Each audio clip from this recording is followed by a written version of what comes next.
Hola asombrados, ¿cómo están? Espero que bien. No se olviden de suscribirse al canal, dejar su like para apoyar el canal y comentar si les gustó la historia. ¿Preparados? Entonces, vamos con la historia. Mi nombre es Julián, y durante los últimos 6 años he trabajado como técnico de telecomunicaciones para una empresa subcontratada por varios organismos internacionales. Nos encargamos de mantener operativas una serie de estaciones remotas distribuidas en distintos puntos del planeta, sobre todo aquellas que sirven como repetidoras o nodos satelitales en lugares extremos. A veces es el desierto, a veces la selva, pero esta vez nos enviaron al Ártico, a un punto tan alejado y desolado que ni siquiera aparecía con nombre en la mayoría de los mapas convencionales.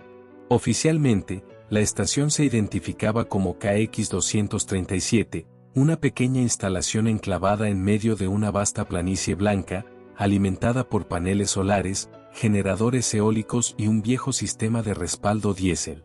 El reporte técnico era claro: desde hacía 5 días, la antena principal había dejado de transmitir datos a los satélites geoestacionarios que orbitaban sobre el hemisferio norte. El tráfico de datos se había interrumpido por completo y se sospechaba una falla en el sistema de orientación automática, nada que no hubiéramos visto antes. Así que nos embarcamos sin pensarlo demasiado. Éramos 3 en total: yo, como responsable técnico, Martín, mi compañero de mantenimiento electromecánico, y Camila, una ingeniera recién asignada al equipo, encargada de los diagnósticos de software. El plan era llegar en un vuelo logístico desde Oslo hasta una base noruega cercana, y de ahí tomar un helicóptero militar que nos dejaría en la estación. Íbamos preparados para pasar, como mucho, 3 días, uno para diagnosticar, uno para reparar y otro para salir. Pero el Ártico no es un lugar que se rija por los planes de los hombres. Desde el primer momento en que bajamos del helicóptero, el ambiente era denso. No solo por el frío cortante que parecía traspasar incluso las capas más gruesas de nuestra ropa térmica, sino por una sensación difícil de explicar, como si estuviéramos entrando en un territorio que no quería ser perturbado. No había viento ese día, lo cual nos permitió descargar el equipo sin contratiempos, pero todo a nuestro alrededor era un silencio brutal, agudo, como si el mundo entero se hubiese congelado en el tiempo. La estación KX-237 era pequeña, apenas un módulo principal prefabricado conectado por un pasillo metálico a una sala de control, y detrás, una torre de comunicaciones de casi 15 metros cubierta de escarcha y nieve acumulada. El interior estaba funcional, pero anticuado. Tenía calefacción, sistemas de respaldo, víveres deshidratados y una conexión mínima con la red satelital secundaria, la cual nos permitió enviar un mensaje de llegada. Una vez instalados, comenzamos a revisar el sistema.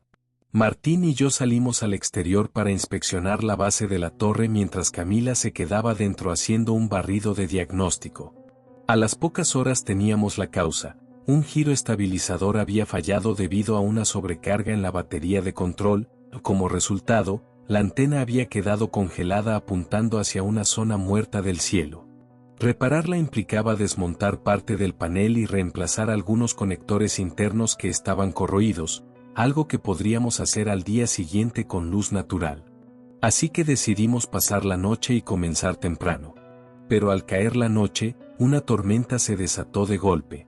No había sido pronosticada, al menos no con esa intensidad. El viento comenzó a sacudir la estructura como si intentara arrancarla del suelo y la visibilidad se redujo a unos pocos metros. Las ventanillas reforzadas con acrílico vibraban con cada ráfaga y la temperatura descendió por debajo de los 40 grados centígrados bajo cero. Intentamos comunicar el cambio de planes, pero la señal satelital secundaria se volvió inestable.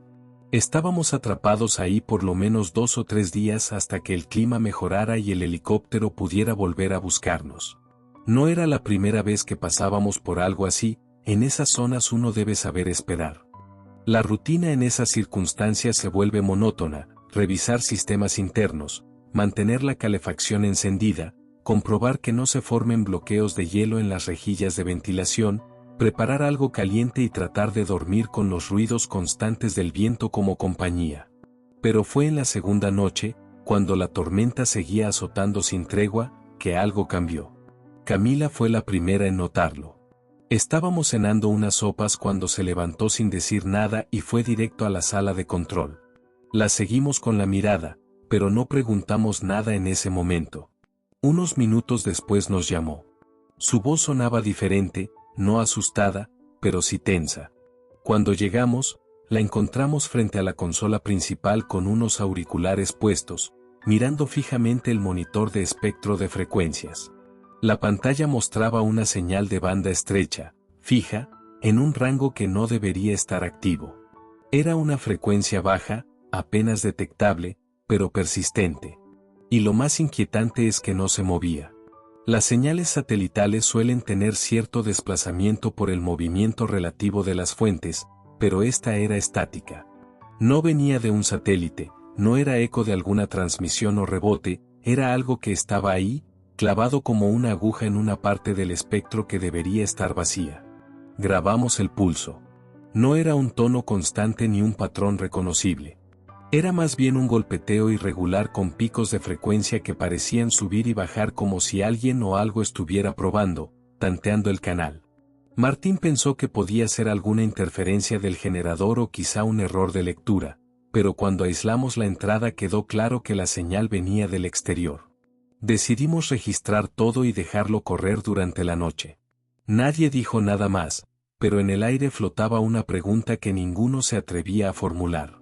Esa noche no pude dormir. No fue por el frío ni por el ruido del viento, sino por una especie de presión en el pecho, como si algo invisible se hubiera instalado con nosotros dentro de la estación. Me levanté a mitad de la madrugada y fui a la sala de control. Ahí estaba Camila sentada otra vez frente a la consola, los auriculares puestos, completamente inmóvil. Le pregunté si todo iba bien y no respondió de inmediato. Solo después de unos segundos se quitó los audífonos y me miró. «Está cambiando», dijo. No supe a qué se refería. Me pasó los auriculares. Al principio no escuché nada, solo un zumbido tenue, pero entonces en medio del ruido surgió algo más. No era una voz, era una especie de vibración tonal, como un murmullo grave que no usaba palabras, pero que igual parecía decir algo. Algo que no podía entender, pero que mi mente trataba de interpretar como si fuera un idioma antiguo, algo que no había sido hecho para oídos humanos. Me los quité de inmediato, no porque tuviera miedo, sino porque sentí una presión detrás de los ojos, como si el sonido me estuviera afectando físicamente. Camila no dijo nada más. Volvió a ponerse los audífonos y siguió escuchando, hipnotizada. Me fui a dormir sin poder borrar de la cabeza ese sonido. Lo que fuera que habíamos captado, no era una señal terrestre, y empezaba a temer que no fuéramos los únicos que la estábamos escuchando. Al día siguiente, la tormenta seguía golpeando con furia, como si el Ártico quisiera mantenernos encerrados a la fuerza.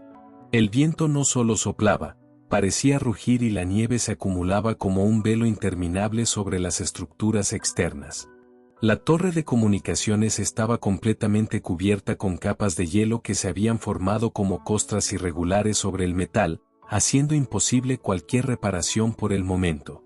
La visibilidad desde las pequeñas ventanas de la estación era prácticamente nula, apenas se distinguían sombras de estructuras metálicas distorsionadas por la ventisca. A pesar de eso, intentamos mantener la rutina. Martín dedicó la mañana a revisar los niveles de combustible de respaldo y verificar el estado del generador, mientras yo volvía a la sala de control. Camila seguía ahí. Había dormido muy poco o quizá nada. Tenía los ojos rojos, pero no por el cansancio, sino por algo más profundo. Algo en su mirada me decía que no había dejado de escuchar la señal en ningún momento. Me acerqué al monitor. La señal seguía ahí, inalterada, pero había mutado levemente. El patrón había cambiado. Ya no era un simple zumbido o un ritmo irregular. Ahora parecía tener pequeñas oscilaciones que formaban una secuencia, como una especie de código, aunque ninguno de nosotros supiera cómo interpretarlo. Le pregunté a Camila si había identificado alguna estructura en el sonido, pero me respondió en voz baja, casi murmurando, que no estaba segura. Me dijo que al principio había pensado que eran pulsos aleatorios, pero después comenzó a notar que cada cierto tiempo el ritmo se repetía, aunque con ligeras variaciones, como si estuviera ajustándose, aprendiendo a modularse. Fue entonces cuando notamos que la temperatura dentro de la estación comenzaba a bajar, no de golpe, pero sí lo suficiente como para volverse incómodo. Revisé el panel de control interno y confirmé que uno de los sistemas de calefacción había fallado. Martín revisó el sistema y confirmó que un termostato se había sobrecargado, lo cual no debería haber pasado, considerando que habíamos hecho un chequeo completo el día anterior. No parecía una falla grave, pero lo inquietante fue que el corte coincidió con un pico anómalo en la señal que estábamos monitoreando. Camila lo vio en los registros del espectro. Justo a las 4:12 de la madrugada, la señal había emitido un pulso mucho más fuerte, como un latido digital que sacudió momentáneamente todo el rango.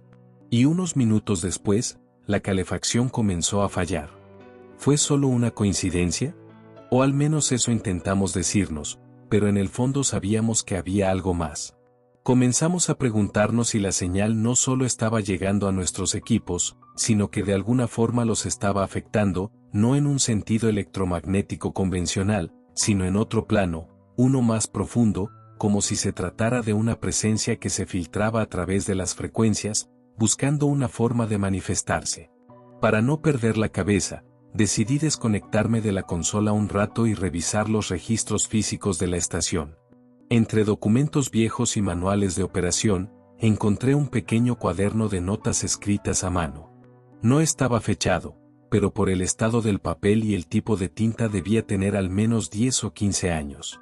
Estaba firmado por un tal ING, que según el inventario había sido uno de los primeros técnicos asignados a la instalación durante su construcción inicial.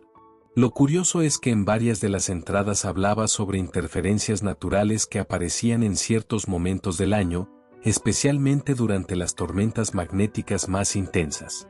Lo describía como ruidos del subsuelo que se colaban por los sensores y generaban lecturas erráticas.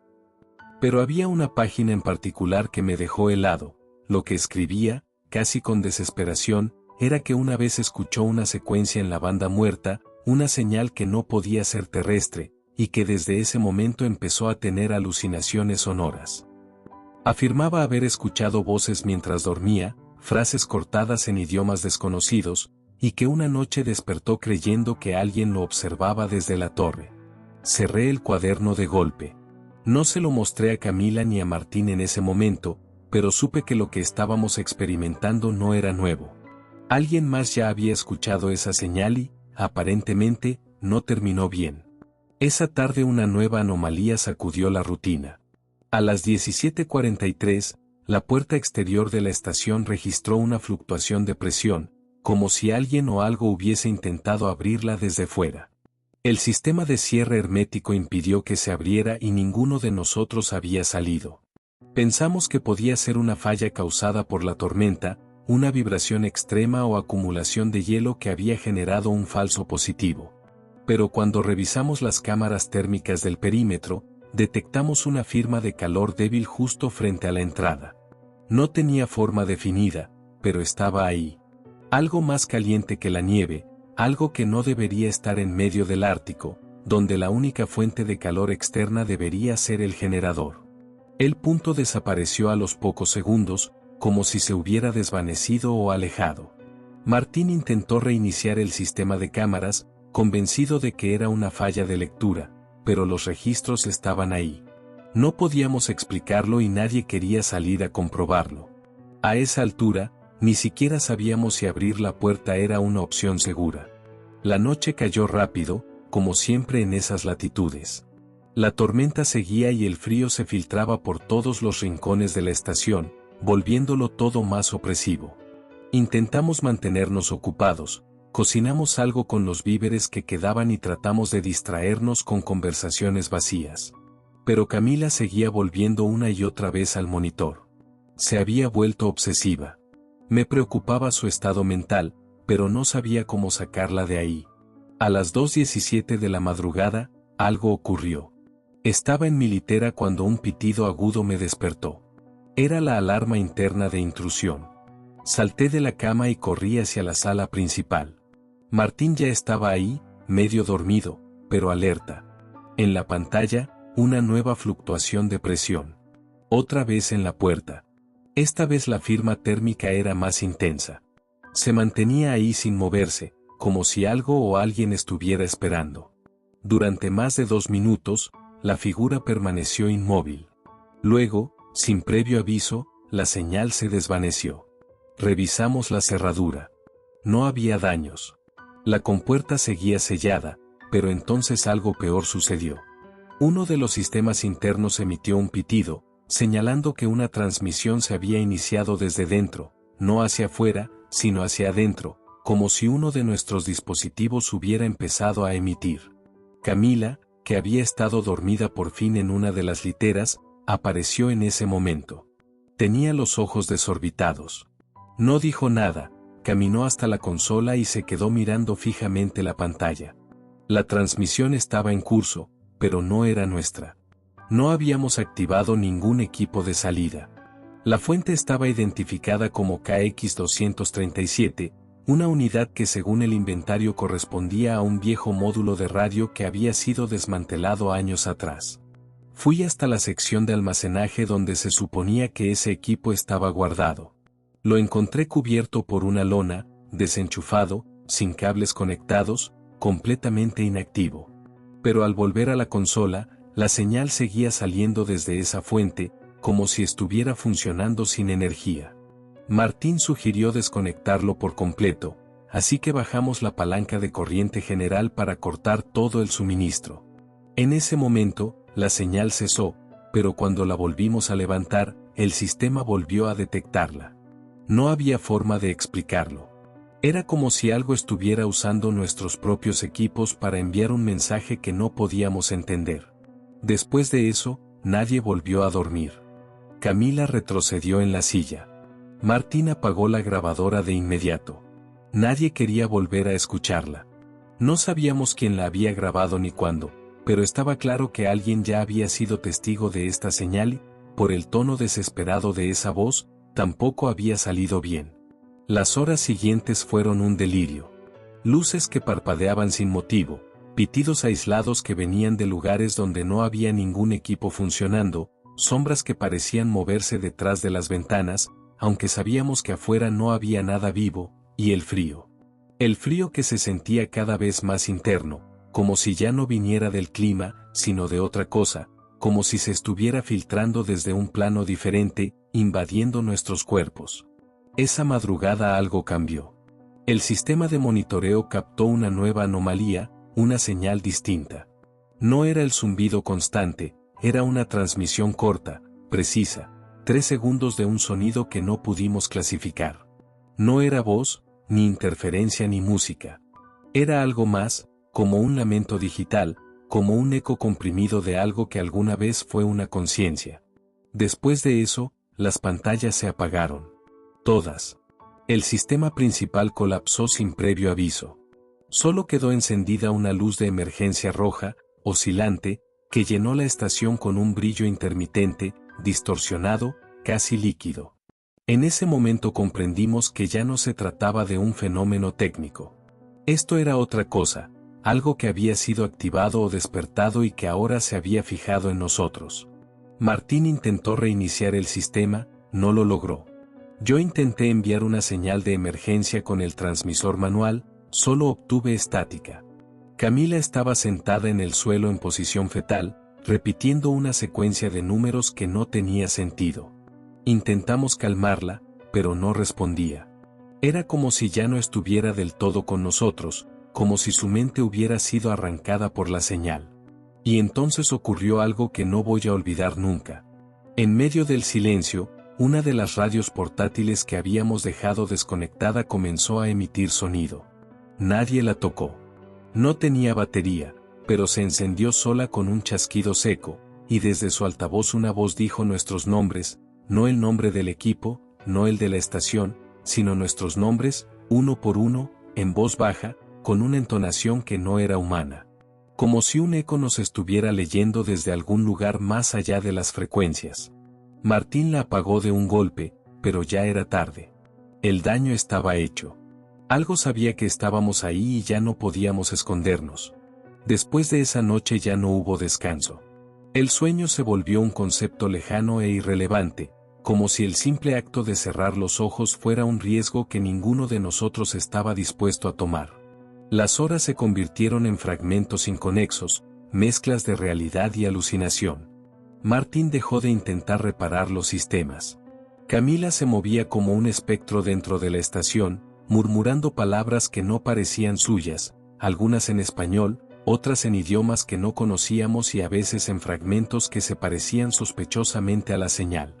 Yo pasaba los días registrando todo lo que ocurría, más por necesidad de aferrarme a algo lógico que por utilidad, pero incluso eso comenzó a resquebrajarse. No sabría decir si lo que escribí esos días era coherente. Mi letra se volvió errática y las palabras parecían repetirse sin razón, como si algo en mi mente intentara imitar la estructura de la señal sin que yo lo notara.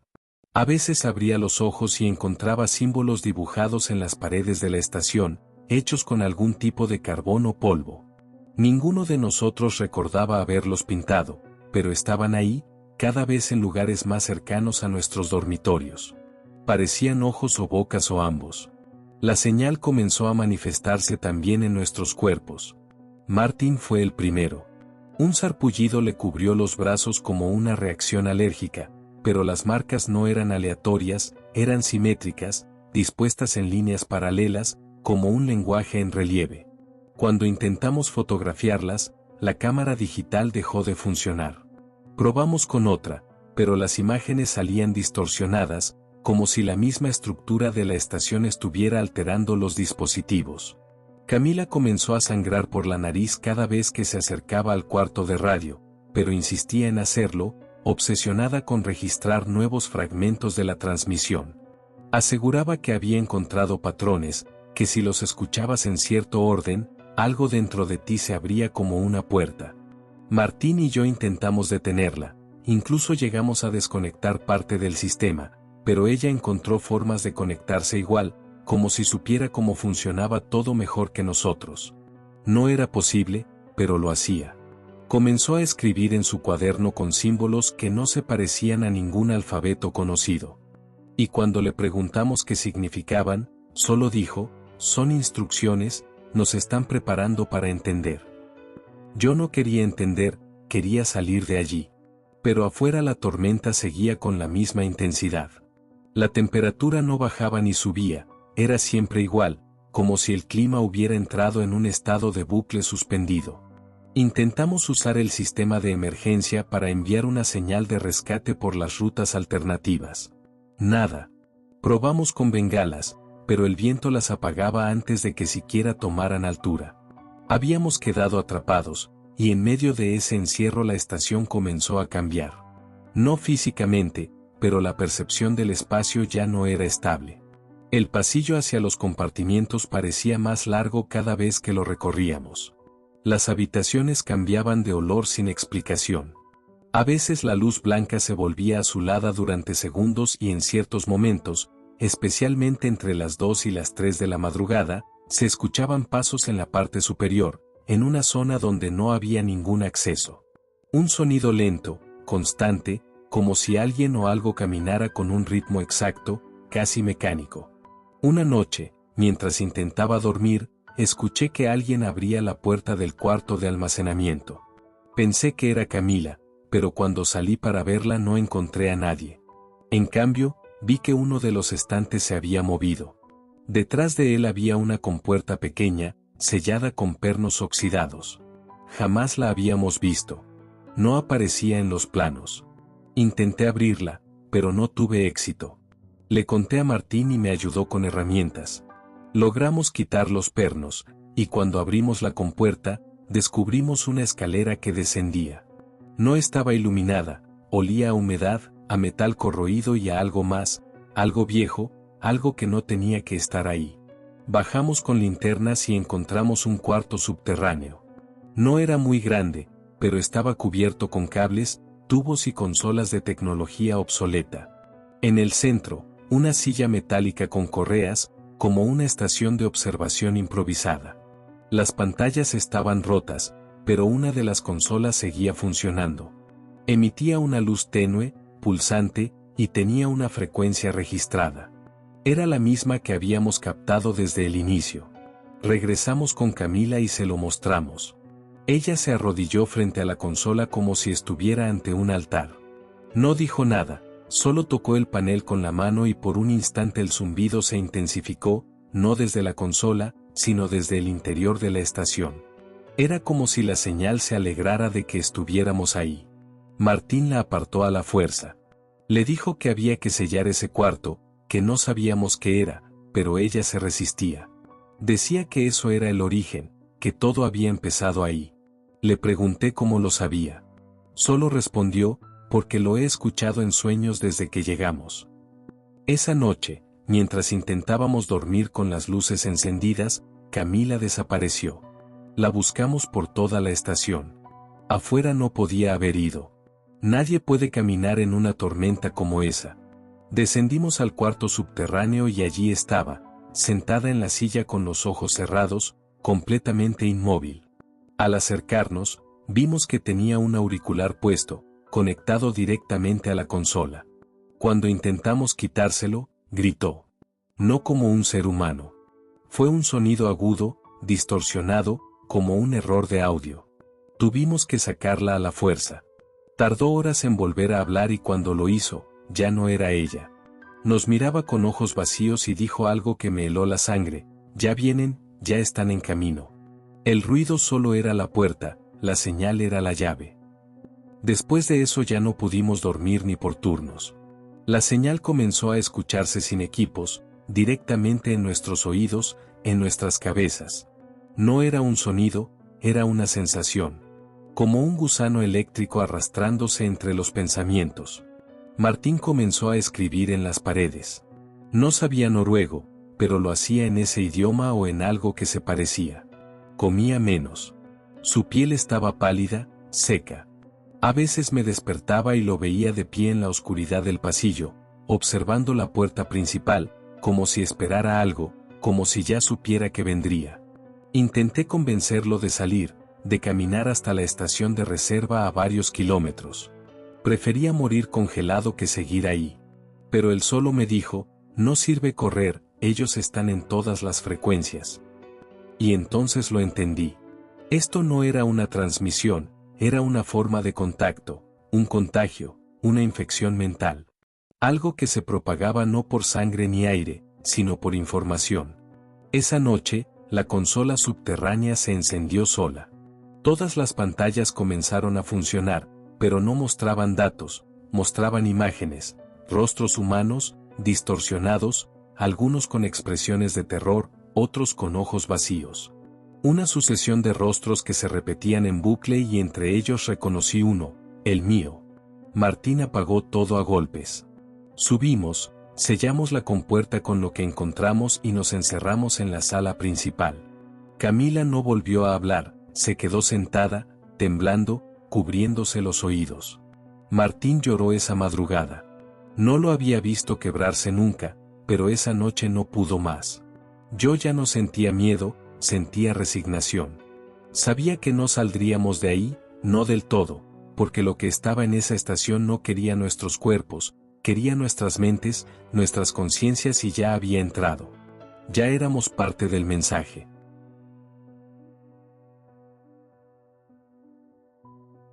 No sé cómo explicarlo sin que suene a delirio, pero algo cambió en la estación esa última semana. El aire se volvió más denso, como si estuviéramos respirando bajo agua. Las luces parpadeaban constantemente, incluso cuando desconectábamos los generadores, como si la energía proviniera de otra fuente que no podíamos identificar. Era como si algo, una fuerza inteligente, estuviera reconfigurando el espacio a su voluntad.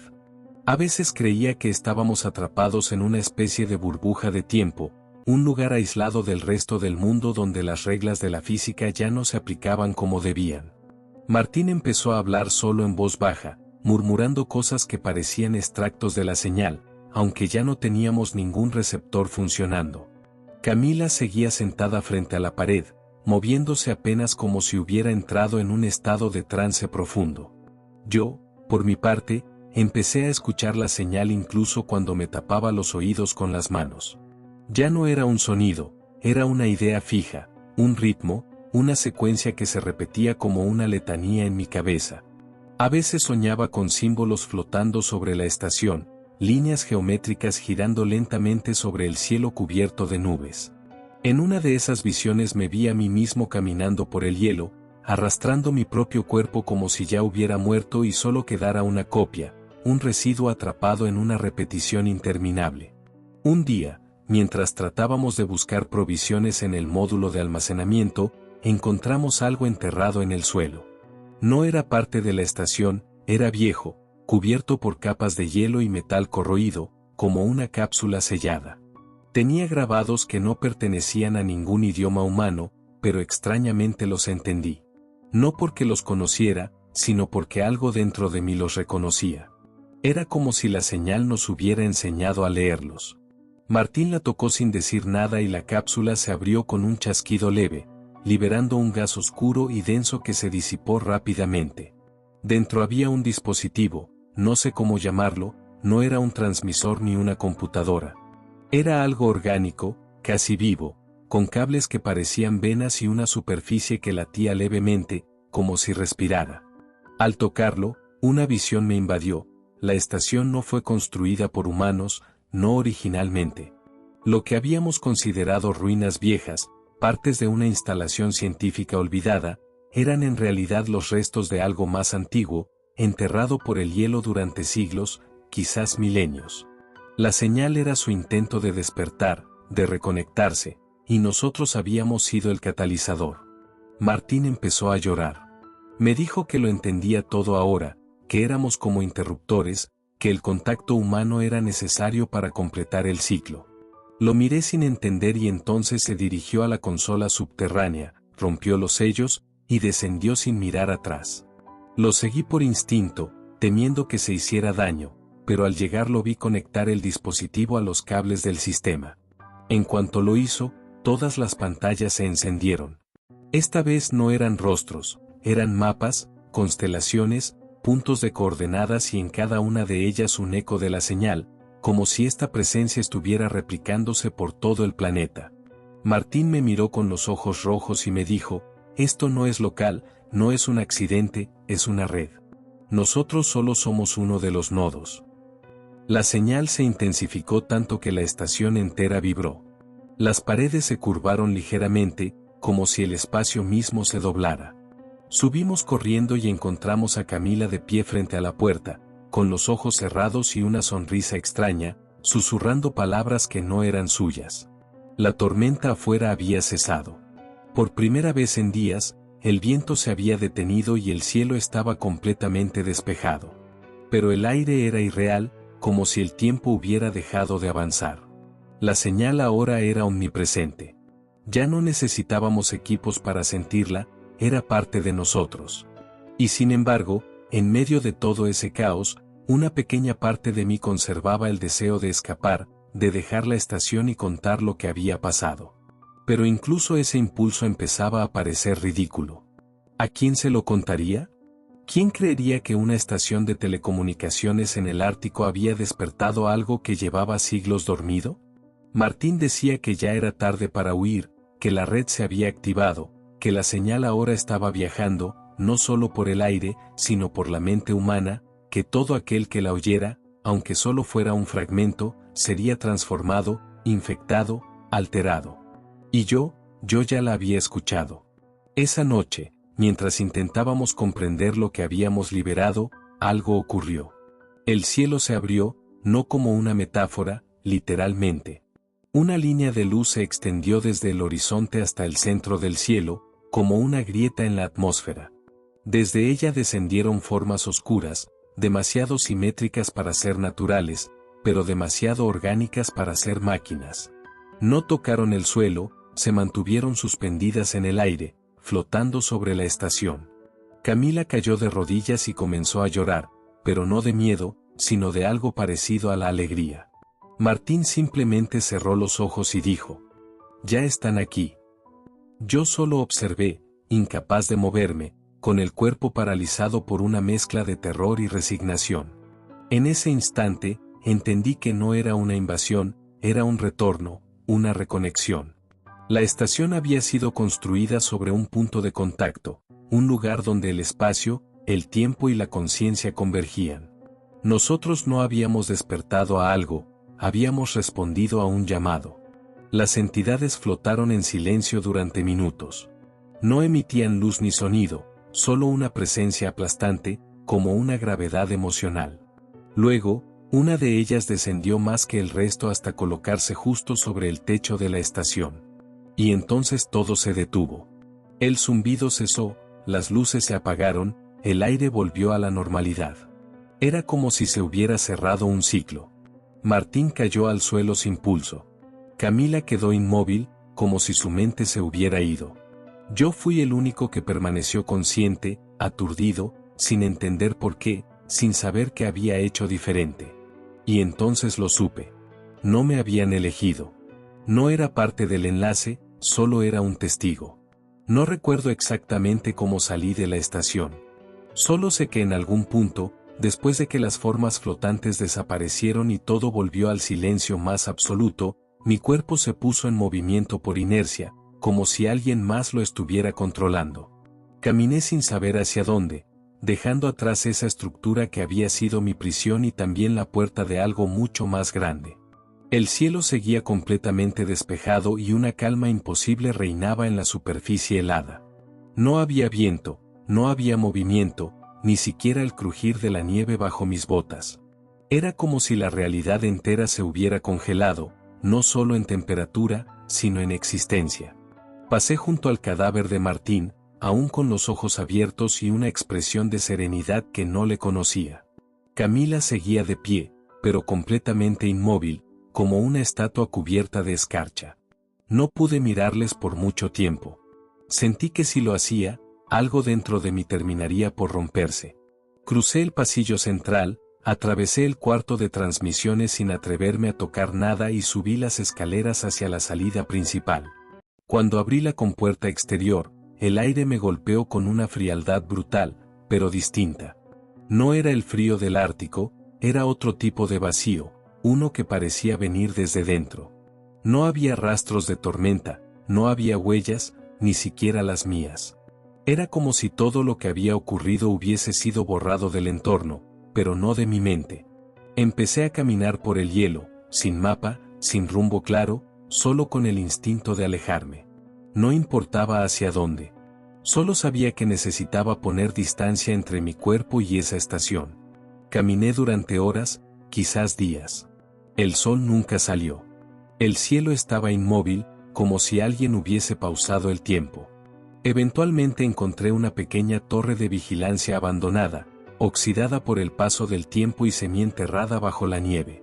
Me refugié allí esperando que algún helicóptero de rescate pasara o que algún milagro me sacara de ese punto muerto del planeta. Pero nunca llegó nadie, y entonces lo entendí. La estación no estaba en el mismo lugar donde antes, no en un sentido geográfico. Había sido desplazada, o tal vez nosotros lo habíamos sido. Lo que fuera que había dentro de esa señal había alterado la estructura misma del espacio. No estábamos en el Ártico como el mundo lo conocía. Estábamos en una zona de interferencia, en una grieta de la realidad donde las cosas ya no funcionaban como deberían. La red de la que hablaba Martín era real y la estación solo había sido uno de muchos nodos. ¿Cuántas más estaban activándose en otros rincones del planeta? ¿Cuántas otras señales estaban siendo escuchadas en este momento por personas tan ignorantes como nosotros? No sé cuánto tiempo estuve en esa torre. Perdí la cuenta de los días. No comía, no dormía, solo me sentaba frente a la escotilla esperando ver una señal de vida humana. Lo único que me mantenía cuerdo era un cuaderno viejo que encontré en una mochila abandonada. Empecé a escribir ahí todo lo que recordaba, detalles de la señal, la forma en que vibraba, la geometría de las entidades, los patrones en las pantallas, todo. Era mi única defensa contra la idea de que tal vez ya me había perdido también, que tal vez estaba igual de afectado que Camila y Martín, pero aún no lo había aceptado. Fue entonces cuando una noche la señal volvió. Pero esta vez no era un zumbido, era una voz humana. Mi voz, que repetía las cosas que había escrito en el cuaderno, palabra por palabra. Era como si alguien hubiese interceptado mis pensamientos y los estuviera transmitiendo de vuelta. La torre vibró levemente y supe que me habían encontrado. No humanos. Ellos. Lo supe antes de escuchar los pasos sobre el techo, antes de ver la sombra descendiendo por la escotilla. Pero no sentí miedo, ya no, porque había cruzado una línea invisible. Era parte del ecosistema, ahora parte de esa red antigua que no tenía origen ni final. Fui el testigo, el escriba, la única función que me había sido asignada, registrar lo ocurrido y dejar constancia de que la señal fue escuchada, de que algo respondió y de que este planeta nunca estuvo solo. Cuando desperté, estaba en una base militar. No sé cómo llegué ahí. Me encontraron deshidratado, sin ropa térmica, a kilómetros del último punto habitado. Me hicieron preguntas durante semanas, me interrogaron sobre la estación, sobre mis compañeros, sobre la señal. Al principio intenté contar la verdad. Hablé de las formas flotantes, del dispositivo vivo, de las coordenadas que aparecieron en las pantallas, pero nadie me creyó. Lo atribuyeron a una psicosis inducida por el aislamiento extremo. Dijeron que Camila y Martín probablemente murieron en la tormenta y que todo lo demás eran delirios. Lo curioso es que nunca encontraron la estación. En su lugar solo había una superficie lisa, intacta, como si nada se hubiera construido ahí. Me pusieron bajo observación durante un tiempo y luego me dejaron ir con una recomendación médica y una etiqueta de caso cerrado por exposición prolongada al entorno hostil. Desde entonces he tratado de seguir con mi vida, pero la señal nunca me dejó. A veces la escucho en los aparatos electrónicos, en el zumbido de una radio mal sintonizada, en el eco de una llamada telefónica. A veces la siento en sueños como un pulso bajo la piel y sé que no soy el único. He conocido a otras personas que escucharon algo similar en diferentes partes del mundo.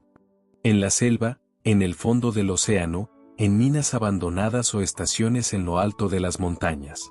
Todos repiten lo mismo. La señal no viene de afuera, viene de abajo, del centro mismo de nuestra existencia. Hoy vivo lejos de todo.